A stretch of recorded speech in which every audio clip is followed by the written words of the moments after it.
talking about like Lilo and Stitch. Like, oh, okay. Like, what are we doing here? So they're pretty close then, I guess. All right.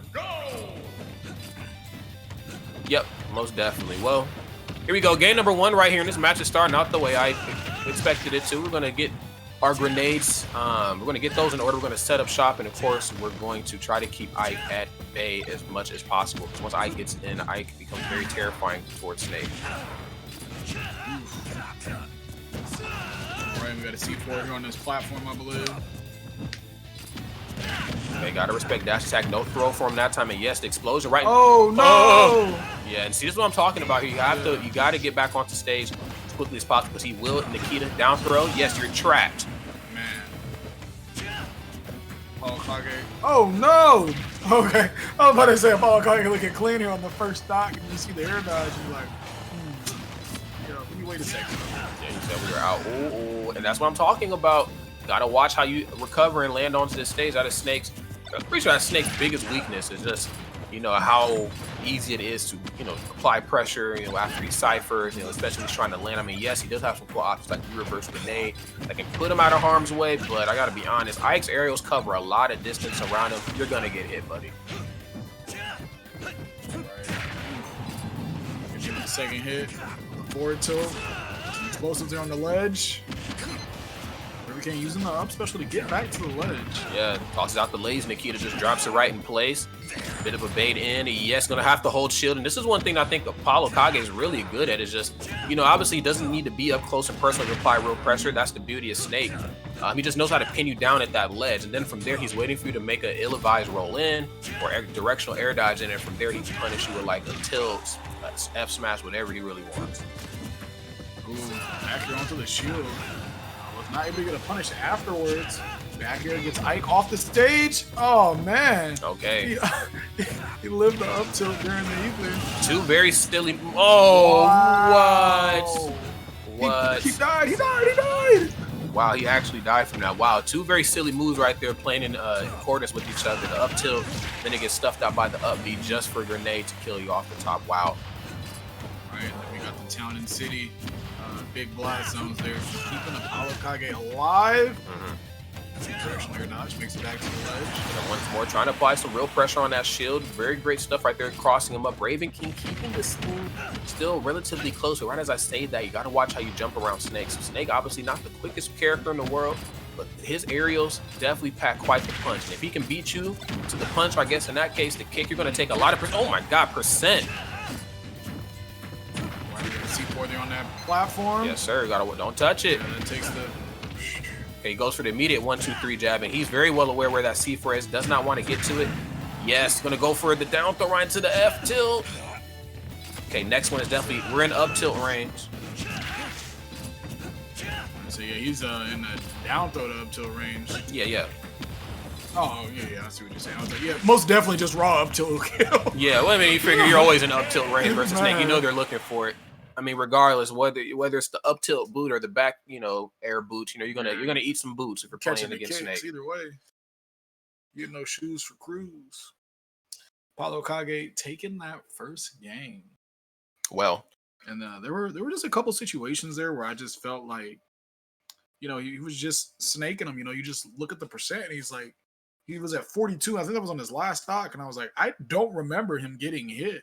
I don't either. Just like those little explosions, things of that sort, add up over time, man. They sure do. Unfortunately, enough for Ravenking there in that sense. I think looking at it from just like a traditional Smash standpoint, it makes a lot of sense. Of course, my explosions stop a lot of your combos that you need to hit me. Yeah. On top of that as well too, I dealt with you very well off stage. I just think there was just a lot of uncomfortable moments where Ravenking that he really found himself in and just kind of struggled to play around. But that is only game number 1. Ravenking, of course, just looking at how the last game went, knows how to adapt on the fly. So let's see if we can kind of tap into some of that here versus ApolloKage here, because I gotta say, once Snake starts setting up shop, it's tough if you don't got projectiles to fight back.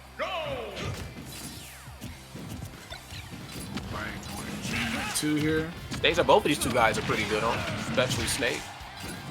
Snake's got some nice space to work with. Ravenking having those 2 platforms that he can reset on. Oh. Okay, yeah, look at it. I think he probably, since the percents were kind of low, he might try to go for the directional air dodge in. I'm not exactly sure what that was, but I know that there's a rhyme and reason to that F smash. And oh yeah, that was definitely, was like, you know what, he might roll in. Yeah, I'm just gonna run right up and go for the dash attack. I'm no longer playing these types of games here with you anymore. He's up close, has a bomb in his hand, very good, but finds himself getting grabbed. Oh, okay. That's totally spaced on that too. Like, you know, those those setups, that position you get put in after down throw, like, are you gonna go for get up attack? Are you gonna go for stand up? Are you gonna roll? I doesn't really have to, he doesn't fear that as much as other characters because of the nature of his up special that demands a lot of respect.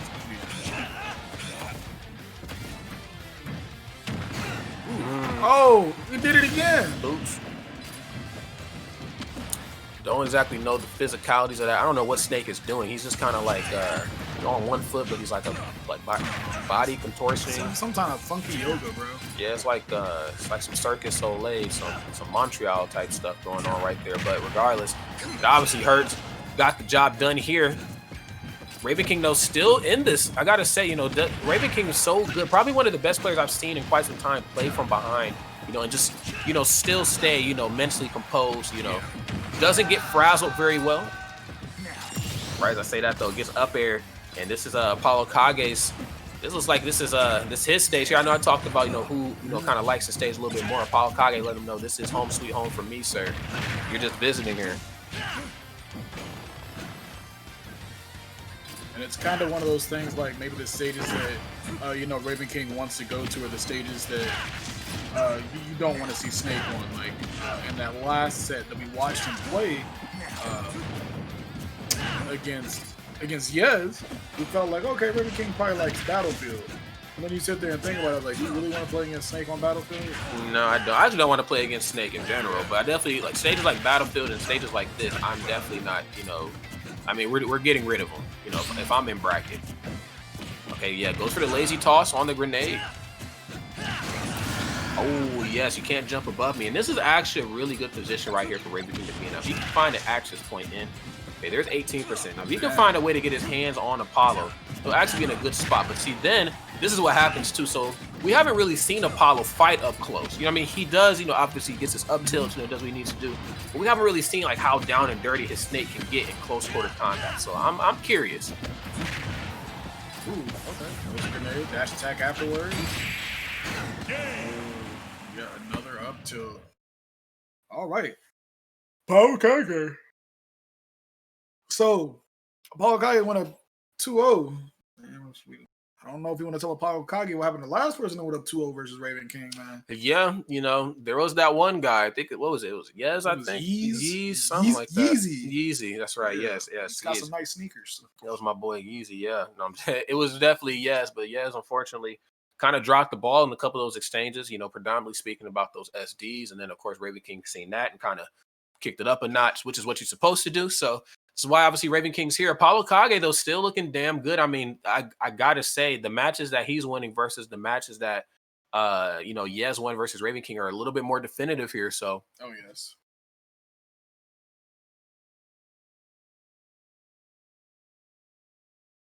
All right, well, let's see what's gonna go down here. This next game, a potential final game here for Ravenking. I know Ravenking is a very well liked, very well loved player. So, if you're voting for Ravenking, he's definitely going to need your energy here in this match because this does not seem easy here.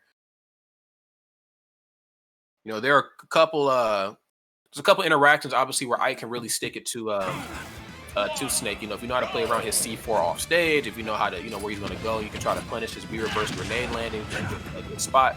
Even the stage like this, there's no platform, so it's going to be a little bit more difficult for him to land. But on the flip side of that as well, too, when I'm looking for that high quick draw recovery to a top platform to outmaneuver Snake, I'm in like double the trouble now. I don't have any platforms. At least before, I would have to kind of bank on, if I land on that platform, he'll go for up tilt underneath. But here, though, you don't have anything. You're flying high. It definitely makes it a lot more dangerous to go for the quick draws on the stage here. Ravenking, oh gosh, all right. Ravenking hoping that. The lack of platforms, he won't need to worry about the quick draw because he'll be catching landings. Up tilt. Go for up. Yeah, we're gonna see more up smash here this game. We usually see it at the ledge to try to pin you down and make you go for a neutral getter, but we should see it more here from up underneath as well. Okay, get a little bit better at dealing with the Cypher. There's up tilt. Don't even think about grabbing me or touching me. Hands off the K.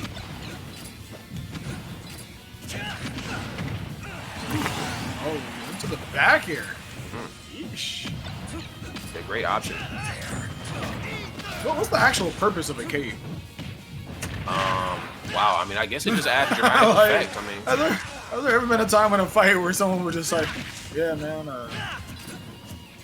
that cape really actually helped me out. When you're playing games, you get stat boosts whenever you have capes too, but I can only see the cape getting in the way in a fight. yeah, I mean, you figure if somebody yanks it a type of way and you're fighting, especially in like a real battle or a war, you probably could. Sure, Ike is a little bit more well-versed than that. I'm sure he knows how to play around that very well-tattered cape. But also, you got to give it to Snake, too. He's defeated some very interesting and some very strange opponents, so we'll see how well he does here in this matchup. I mean, they're keeping it very close, you know, respectively. I'm sure ApolloKage is trying to throw this match away. But the thing is that Ravenking does not go quietly into the night. Forward throw? Yes, sir. I like that tactic to get back onto the stage using the explosives there, so he didn't have to worry about his Cypher getting hit on the way back to the stage. Very smart stuff there from ApolloKage. Ravenking getting that back air, sitting at 92%. That's right. This could be his time here to shine. Again, I talked about it. No platforms. Just definitely playing into his effect. Gets grabbed, and yes, man. Wow. That was a very, very quick read. Up smash. Don't think about going high. Well, all right. No way, bro. Neutral get ups, where we do that at? Yeah, not here. Wrong hood, homie. That's one dash attack. Oh, grabbed. Didn't get the turnaround that he probably wanted. Uh-oh. Yeah. Looking for a... the thing about Snake, I think when he has you at the ledge, there's certainly something he's looking for, you know, but the thing is how you play well around that when you don't get that option that you had scouted out. I feel like that's where the creativity with Snake really has to come into play. There, has the bomb in hand. Oh, did the bomb just... Oh, it blew up. Oh, damn. Giving him a taste of his own medicine. Yeah. Is this where it starts? Is this where it starts? And right there, Ravenking's like, hey, man, you won that game. This might be where it starts. But, so... we do want to talk about that last stock. I think there was a point where ApolloKage did not have a jump, and Ravenking was just able to string together some hits that put on a massive amount of damage, and that's why we saw the pick of Final Destination, because if you catch Snake without a jump there, Ike's just going to have a field day, man, and that's what he did. Yeah, Raven is built, I don't know exactly how Ravenking's built, but it's definitely different, though, and it's different in a good way. Ravenking, I mean, really putting on a show right here for the people who are supporting him in the chat. So maybe that energy that they're donating him is, you know, starting to, pay off. We'll see what ApolloKage is going to have to do to try to, dig deep back into this. You know, I still don't want to call it too early. Yeah. You know, I think ApolloKage is... There's a very good reason why he's here, obviously, in loser semis, and why he did not lose the round before. So, and ApolloKage is getting the battlefield pick. This is one thing that we had discussed. We didn't know if Ravenking would want to go to battlefield, even though we know that Ravenking likes this stage. And shout out to Snake's downer, man. Yeah, very definitely good at checking pressure. That's for sure, man. Like, yo, are you alive? Let me just throw out a multi-hit downer on your shield safely and see what you do. Just started clumping on him. Okay, well, this match definitely starting off in ApolloKage's favor here. But, as I say that, I don't want to get too caught up in percents, because Ike can certainly cut away at a percent very, very quickly. But the thing is that I think ApolloKage has been doing a little bit better at closing out percents into stocks. It's one thing to chop away at a lead, but it's all about getting the stocks taken. Uh-oh. Just a little bit of the back air there.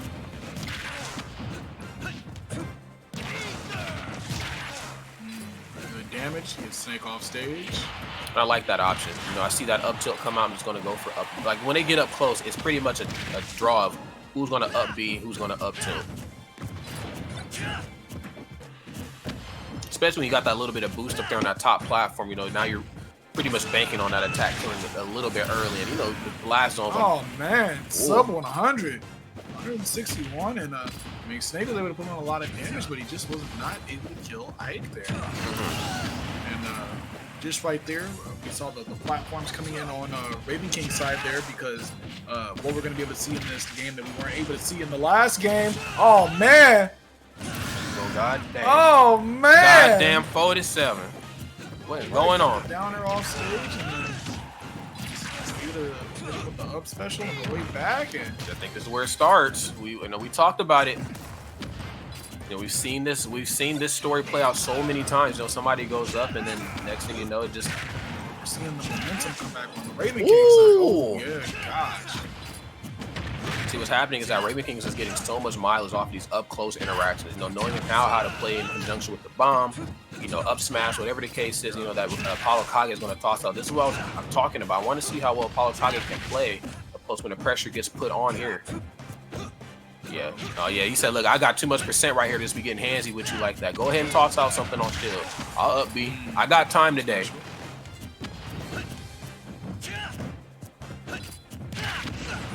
Now up tilt on the shield. Explosion coming out. Forward tilt. All right. The boy's sitting at 92%. Okay, that was smart there that time. He knows that Ravenking is getting hit, to how he's directionally air dodging and, outmaneuvering the Cypher. That was very good to lazy toss the grenade up, cook it a little bit. That way you can time it properly, but it doesn't seem like that's going to matter here because it looks like ApolloKage is kind of running on borrowed time. ApolloKage definitely needs to be worried of the up special now. Or back here. Yikes, yikes, yikes. You can't spell yikes without Ike, though. This is going nuts. Can Ravenking do the double reverse 3-0 here in loser side of bracket? I'm saying if there's a guy in bracket to do it right now, it's him. Man. I mean, he's got the high hand. Keep feeding him. Keep feeding him, homie. All righty. ApolloKage kind of falling apart here a little bit, but we'll see what this next game brings us. I'm sure this next one should go down to the wire. I would really hate somebody to just get blown the hell back here in this last game, excuse me. Yeah. I mean, we all know what it was in that last game. Ravenking did the unthinkable. He went off stage and went a little deep to get rid of that Cypher, man. Sometimes you just got to. Yes, sir. Next game here. Final game here for both of these two players. We're taking it back here to Battlefield. So obviously they're going to show each other a little bit more respect here on those top platforms. Of course, ceilings here pretty high. So we're not going to look for as many up Bs and as many up tilts on center stage unless the percents get high enough. But on the platforms, though, is where both these two players really start to shine. Oh, my goodness. Ravenking. Okay, ApolloKage struggling to get back on the stage. But I always love how ApolloKage covers himself with the grenades, but not enough coverage right there in the world. And he has to, goodbye. Oh! Makes it back to the stage and did not save him. Good stuff on that. All right, ApolloKage gathered himself up there. Saying, man, you know what? I lost that stock. Pretty early percent considering how much Ravenking has. And make sure I don't go in there and play sloppy. Ravenking already with the lap. And looking to extend it here too, man. I gotta say, ApolloKage, he's already kind of like I use my setups to get the job done. He's already that type of player, but now he's really gonna have to tap into that mindset and maybe really switch it up a bit. Oh my God! Okay, is that a C4 going off by itself? I think he did that. Okay, yeah, probably looking for him to land right in place on shield, but Ravenking not looking to get caught on the left side of the stage. That's a little bit too close to the ledge for him. Let's go up to the top platform here this time. ApolloKage still sitting pretty comfortable. 79% is not a bad spot to be in the world, especially when your opponent does not have any projectiles to go against yours.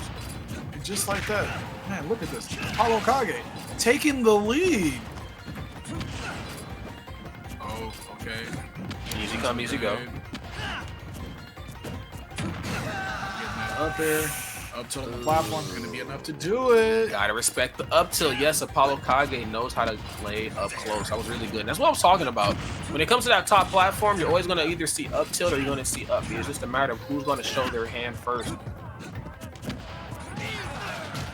Okay, there's another up B. Again, doesn't quite get the final hit here that time. Holds it out. Has a grenade, though. Has to watch how you jump around him, and he's going to hold that grenade out for everything it's worth.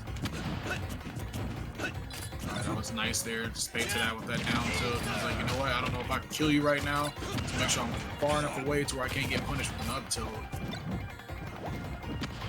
is actually still an okay spot to be in. You know, Ike with a little bit of rage definitely will pay off for him. He has to figure out a way to get this stock taken. So there's still not one. Yes, there's only one you know, difference in weight separating both of these two players or characters. Excuse me. I don't know about players actually, but they both look like small guys. Wouldn't be surprised if they're close in weight actually. Might not be heavy hitters in real life, but on the sticks though, I'm not to be messed with, man. And I love that about both of these two guys here. Oh. So Ravenking sitting at 132. He has to play as close to perfect as possible, man. Okay, yes, can't go high because then you got to worry about grenade, but you can't hang out forever too. Oh, that looks like a C4.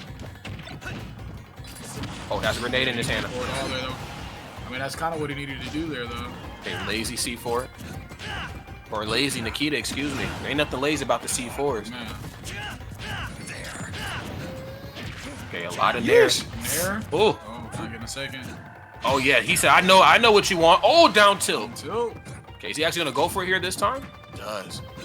He wants to chase him down back to the opponent. Very dangerous spot here versus Snake. That's grenade. Oh, what's he gonna do with his grenade? Oh my god.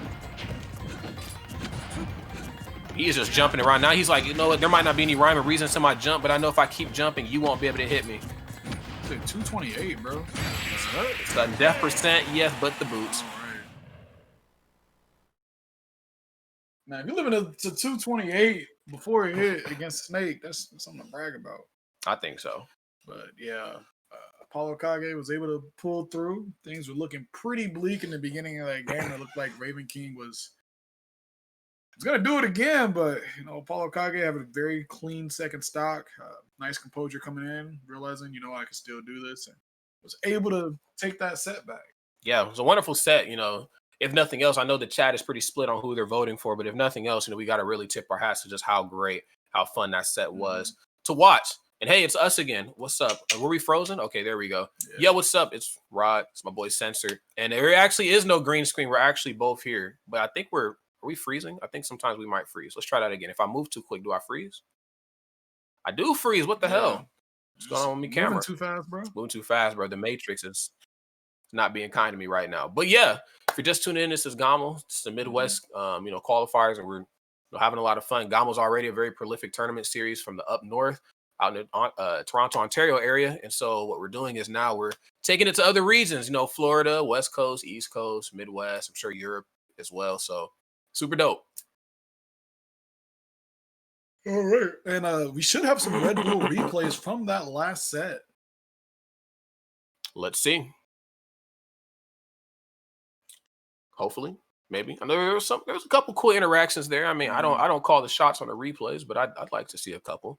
You know, for those of us who are just tuning in too, I see that viewership just went up a little bit. Maybe they want to relive some of that hype. I'm with it. Maybe. No. All right. Well, anyway.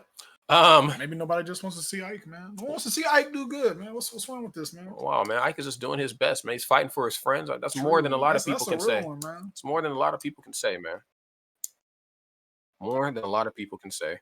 But yeah, I see again more recognizable names in the chat. Tactical Bacon, Tony Z Tank, notched with 2 D's at the end. So these are names I've definitely seen. Oh yeah, time to time. Not St. Louis. Steven Matchup Gaming. Steven is that what we're doing? And Ken says nobody wants to see you. So Ken is obviously in the chat showing you a lot of love and support. But yes, here are the replays though. Yes, there was that explosion from off at the top, and I like this little interaction that we're going to see right here. So obviously using a quick draw and F2 a little bit more to try to keep Snake out, but back here just lasts so long and it's just so damn strong that there's not really much you can do about it.